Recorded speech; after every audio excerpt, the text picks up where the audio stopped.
Hello दोस्तों, आप ये जो क्वेश्चन देख पा रहे हो ये क्वेश्चन है टाइम, स्पीड एंड डिस्टेंस का। लेकिन इस तरह के क्वेश्चनों को हम करेंगे मिश्रण और एलिगेशन वाला कंसेप्ट लगा के, क्योंकि उससे ये आसान तरीके से हो जाता है और जल्दी ही हो जाता है। और क्वेश्चन भी इस तरह के बार बार एग्जाम में पूछे जाते हैं। देखिए, क्वेश्चन में बोला गया है कि एक कार 30 मिनट तक 20 किलोमीटर प्रति घंटे की गति से और 45 मिनट तक x किलोमीटर प्रति घंटे की गति से चलती है। यदि पूरी यात्रा के लिए कार की औसत गति 14 किलोमीटर प्रति घंटा है तो x का मान ज्ञात कीजिए। देखिए, क्वेश्चन नंबर ये है फर्स्ट, और फर्स्ट क्वेश्चन में कहा गया है कि 30 मिनट तक चलती है। तो मैं यहाँ पे लिख देता हूँ 30, और किस स्पीड से चलती है ये 20 किलोमीटर प्रति घंटा की स्पीड से। तो 20 किलोमीटर प्रति घंटा की स्पीड से कितनी देर तक चलती है ये 30 मिनट तक चलती है। मैं यहाँ पे मिनट भी लिख देता हूँ। और नेक्स्ट लाइन में कहा गया है कि 45 मिनट तक चलती है x किलोमीटर प्रति घंटे की स्पीड से। 45 मिनट तक चलती है x किलोमीटर प्रति घंटा की स्पीड से। लेकिन इसमें कहा गया है कि जो औसत चाल है टोटल, वो है कितनी, 14 किलोमीटर प्रति घंटा। तो मैं इन दोनों के बीच में लिख देता हूं यहाँ पे 14 किलोमीटर प्रति घंटा। इसके बाद हमें यहाँ पे इस x की वैल्यू निकालनी है कि इस x की वैल्यू क्या होगी। तो समझिए, इस तरह के क्वेश्चनों को करने के लिए हमें क्या करना पड़ेगा। सबसे पहले तो मैं आपको बता देता हूं कि हमें निकालना है इनका रेशो। जो समय दिया हुआ है यहाँ पे, इनका रेशो निकाल लेते हैं। 30 से मैं कैंसिल कर देता हूँ, 30 को 15 से कैंसिल कर देता हूँ तो 2 आएगा, और 15 से जैसे ही मैं 45 को कैंसिल करता हूँ तो कितना आएगा, 3 आएगा। लेकिन मिश्रण और एलिगेशन के कंसेप्ट में हमें बड़े वाली संख्या में से छोटे वाली संख्या को क्या करना होता है, माइनस करना होता है। तो जैसे ही मैं 20 में से 14 को घटाऊंगा तो कितना आएगा, 6। लेकिन यहाँ पे समय कितने दे रखा है, 3, मतलब कि इस 3 यूनिट की ही वैल्यू कितनी है, 6। इस 3 का कितना गुना है, 6, 2 गुना। ठीक इसी तरीके से अगर ये 2 गुना है तो यहाँ पे भी इस 2 का 2 गुना होगा। और जैसे ही मैं इस 2 का 2 गुना करता हूं कितना आ जाता है, 4। और इस 14 में से हम क्या करेंगे, 4 को घटा देंगे, और जैसे ही 14 में से 4 को घटाएंगे तो कितना आ जाएगा, 10 किलोमीटर प्रति घंटा। और यही क्या हो जाएगा, हमारा आंसर हो जाएगा जो x की वैल्यू पूछी गई थी इसमें। लेकिन इस तरह के क्वेश्चनों को हम एक तरीके से और कर सकते हैं। वो जो मेथड होगा वो मैं अगले सवाल में बताऊंगा, और इसको मैं कर देता हूं रफ, और हम चलते हैं नेक्स्ट क्वेश्चन पे। चलिए दोस्तों, मैं इसको रफ कर देता हूं।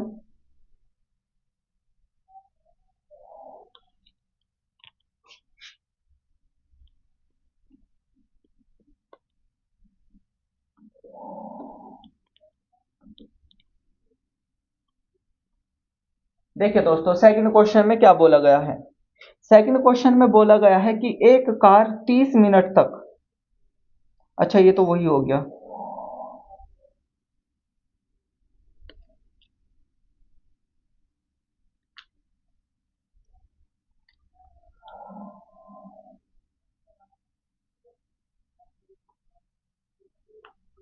देखिए दोस्तों, सेकंड क्वेश्चन में बोला गया है भुवनेश 30 मिनट तक 25 किलोमीटर प्रति घंटा की गति से चाल से, और अगले 20 मिनट तक वह 40 किलोमीटर प्रति घंटा की चाल से यात्रा करता है।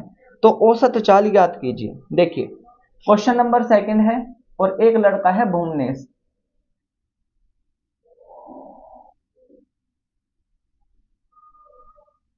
अब ये लड़का जो भुवनेश है, ये 30 मिनट तक चलता है। कितनी स्पीड से, 25 किलोमीटर प्रति घंटा की स्पीड से। और इसके बाद फिर बोला गया है, और अगले 20 मिनट तक, अगले 20 मिनट तक वो चलता है 40 किलोमीटर प्रति घंटा की स्पीड से। तो 40 किलोमीटर प्रति घंटा को यहाँ पे लिखेंगे, और टाइम को हम यहाँ पे लिखेंगे। इसके बाद क्वेश्चन में ये बोला गया है कि उसकी औसत चाल ज्ञात कीजिए, मतलब कि जो वैल्यू यहाँ पे आएगी वही हमें क्या करनी है, निकालनी है। तो आप एवरेज का फॉर्मूला लगा सकते हो, लेकिन हम मिश्रण और एलिगेशन वाले कंसेप्ट से क्या करेंगे, इस सवाल को करेंगे। सबसे पहले हमें करना क्या है, मैंने आपको बताया था कि इनका रेशो ले लेते हैं, 0 से 0 कैंसिल कर देते हैं, तो यहाँ पे कितना आ जाता है, ये 3:2 आ जाता है। अब समझिए, मैं इनका ले लेता हूं यहाँ पे डिफरेंस।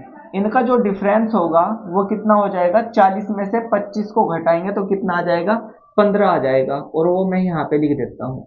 अब इस 15 को हमें इनमें बांटना है, 3 और 2 में। तो मैं क्या करता हूँ, 3 और 2 कितना होता है, 5, और 5 से मैं 15 को कैंसिल कर देता हूँ, कितना आ जाता है, 3। लेकिन मुझे यहाँ पे 3 की ही वैल्यू निकालनी है, तो इस 3 की गुना इस 3 में कर देते हैं, तो ये आ जाता है कितना, 9। एंड इस 3 की गुना मुझे 2 में भी करनी पड़ेगी, तो यहाँ पे कितना आ जाता है, 6 आ जाता है। अब आप एक काम कर सकते हो, या तो आप 40 में से इस 9 को घटा सकते हो, जो ये 9 है इसको घटा सकते हो 40 में से, कितना आएगा, 31। या फिर आप एक काम कर सकते हो, इस 25 में इस 6 को, ये जो 6 है इसको आप ऐड कर सकते हो, तो 25 में 6 ऐड करोगे तो कितना आएगा, 31 ही आएगा, और यही हमारा क्या हो जाएगा, आंसर हो जाएगा।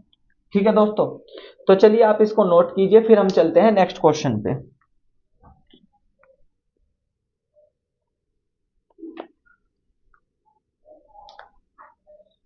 चलिए दोस्तों, मैं इसको कर देता हूं अब रफ, और हम चलते हैं क्वेश्चन नंबर 3 पे।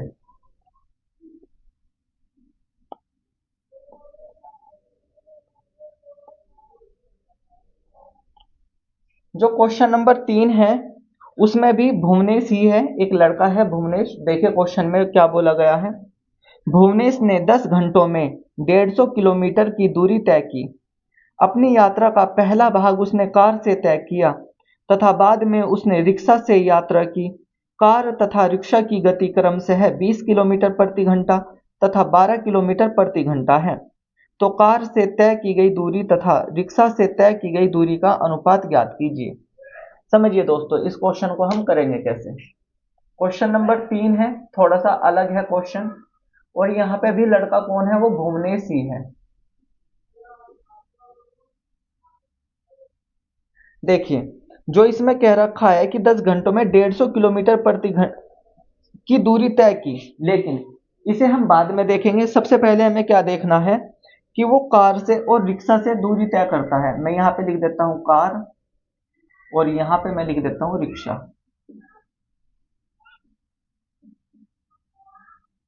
जब वो कार से जाता है तो कार की स्पीड कितनी है, 20 किलोमीटर प्रति घंटा, जबकि जब वो रिक्शा से जाता है तो रिक्शा की स्पीड कितनी है, 12 किलोमीटर प्रति घंटा। फिर इसमें बोला गया है कि कार से तय की गई दूरी तथा रिक्शा से तय की गई दूरी का अनुपात ज्ञात करना है। समझिए दोस्तों, इसमें जो पहली लाइन दे रखी थी, अब हम उस लाइन को उठाते हैं। क्या था, 10 घंटे में 150 किलोमीटर की दूरी तय करता है। आपने एक फॉर्मूला पढ़ा है, और वो फॉर्मूला होता है speed is equal to distance upon time. मतलब कि क्या है, चाल बराबर दूरी बटे समय, ये एक फॉर्मूला होता है। अब जो लड़का भुवनेश है वो 10 घंटों में, देखिए समय नीचे है तो 10 घंटे मैंने नीचे लिखा, दूरी कितनी है, 150, और इस जीरो से ये जीरो खत्म हो गई तो दूरी कितनी आ गई, मतलब कि चाल कितनी आ गई, 15 किलोमीटर प्रति घंटा। तो ये तो एवरेज है, तो मैं इसको यहाँ पे लिखूंगा, कितनी है, 15 किलोमीटर प्रति घंटा। अब करना क्या है, बड़े वाली संख्या में से छोटे वाली संख्या को माइनस करो। जैसे ही मैं 15 में से 12 को माइनस करूंगा तो कितना आएगा, 3 आएगा, और 20 में से 15 को माइनस करूंगा तो कितना आएगा, 5 आएगा। तो इसका मतलब जो रेशो है ना, वो कितना आ गया, रेशो 3:5। लेकिन यहाँ पे तो क्या पूछा है, दूरी का अनुपात पूछा है। तो मैं क्या करता हूं, ये समय आ जाता है यहाँ पे, ये समय है 3:5। मैं इस 20 की गुना कर देता हूं 3 में, तो कितना आ जाता है, 60 रेशो, और 12 की गुना कर देता हूं मैं 5 में, तो कितना आ जाएगा, 7। ये आ गई क्या, दूरी, ये दूरी का रेशो आ गया। क्योंकि अगर आप यहाँ से दूरी निकल लोगे तो 4 गुना समय हो जाएगा, ये समय यहाँ पे आ जाएगा, तो 4 गुना समय हो जाएगा बराबर किसके, दूरी के। तो ये चाल है और ये समय है, तो चाल की गुना हमने किससे कर दी, समय से कर दी, तो क्या आ जाएगा, दूरी आ जाएगा। तो ये दूरी का रेशो आ गया। लेकिन जैसे ही मैं कैंसिल कर देता हूँ, इनको सिंप्लीफाई कर देता हूँ, तो कितना आ जाता है, 1:1, और यही आपका क्या हो जाता है, आंसर हो जाता है। ठीक है दोस्तों, तो ये क्वेश्चन थे कुछ जो कि एग्जाम ओरिएंटेड पूछे जाते हैं, एग्जाम में बार बार पूछे जाते हैं। और इस तरह के जो क्वेश्चन आते हैं, आप इसको टाइम, स्पीड एंड डिस्टेंस के कंसेप्ट लगा के करोगे। हालांकि ये कंसेप्ट लगा है, फॉर्मूला यहाँ पे यूज हुआ है, लेकिन मैंने ये सारे क्वेश्चन जो कराए हैं आपको वो एलिगेशन वाले कंसेप्ट से कराए हैं, जिससे कि जल्दी हो गए। ठीक है दोस्तों, और आपकी स्पीड भी क्या हो जाएगी, इनको इनको करने के बाद जब आप टाइम एंड स्पीड को पढ़ोगे तो बहुत इजी ये सवाल लगेंगे आपको। और हम मिलते हैं ऐसी ही वीडियो के साथ नेक्स्ट क्लास में। तब तक के लिए थैंक्स फॉर वॉचिंग।